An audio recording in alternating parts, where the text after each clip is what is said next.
Let me go ahead and show you how to turn on the torch tip and adjust the flame properly. Okay, so now that I have my torch tip right here, let's go ahead and identify first which is my fuel and which is my oxygen. This knob right here is my fuel, and this knob right here is my oxygen. So what we're gonna go ahead and do first is we're gonna go ahead and open up that fuel for a bit.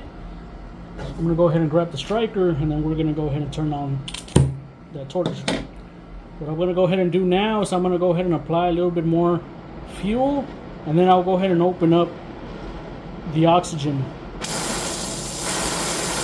Now if I go ahead and open up the acetylene or my fuel and then my oxygen a little bit more, I could hear how the flame is rumbling. I could hear how it's very, very aggressive.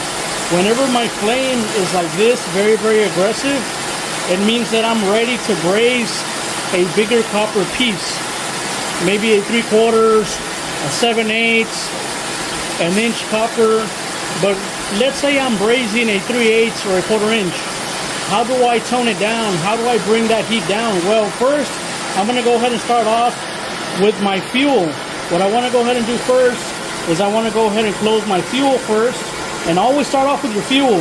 You're gonna go ahead and start off by closing up your fuel. And then what I'm gonna go ahead and do is I'm gonna go ahead and close up my oxygen.